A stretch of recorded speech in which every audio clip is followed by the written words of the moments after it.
Hello viewers, in today's tutorial, I'm going to guide you on how you can install IntelliJ for Java on Windows 11 operating system. My name is Eritin and this is JackTech YouTube channel. Don't forget to subscribe, like and share this video for us. Let's get started.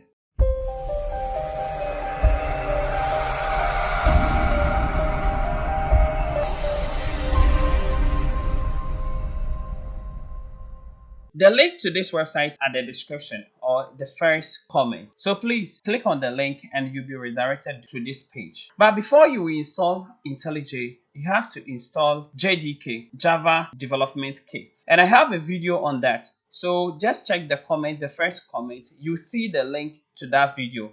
Follow the link and install JDK on your machine before you come to this video. All right, after you have installed JDK, just go to the first comment. You will see a link to this JetBrains website. Click on the link and you'll be redirected here. Here we have IntelliJ Ultimate and then we have the community version. The Ultimate, that one you have to pay, but for the community version, it's free to use. So in this tutorial, I will install the community version or the community edition. All right, so here, scroll down. Yes, you see the community version here. Just click on download.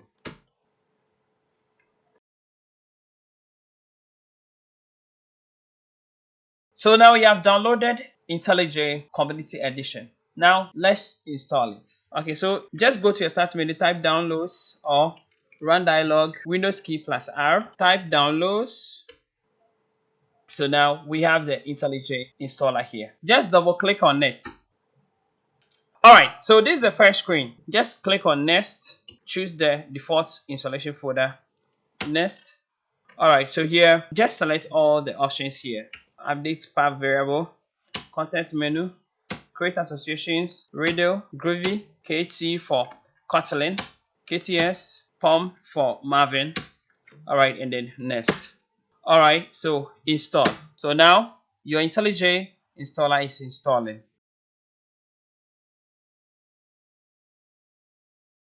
Now the installation is completed. So just select this option, reboot now. Okay, and then click on finish. So these settings will restart your PC. So now your PC has been restarted. So just go to your desktop, locate IntelliJ, just double click on it. So now this is the welcome screen. We have so many options. We have version control, that is get from VCS. We have new projects and then open project, that is an existing project on your Windows operating system. All right, so just click on new project. The JDK that you installed has been selected here by default. So add sample code. If you want sample code, you can select it, or yeah. So here I will select it. Now after everything, just click on create. All right, so now the project is created. So now your project has been created successfully. So now you have a sample code here, that is hello world. Okay, so we have the class, the main class, and then we have the static method. So that is the program entry. And then we have the system.out.printing. Yes, hello world. You can just click on run or shift key plus F10. Yes, so now we have hello statement here. All right, thank you. My name is Eritin and this is JackTech YouTube channel. Please don't forget to subscribe, like and share this video. See you. Bye-bye.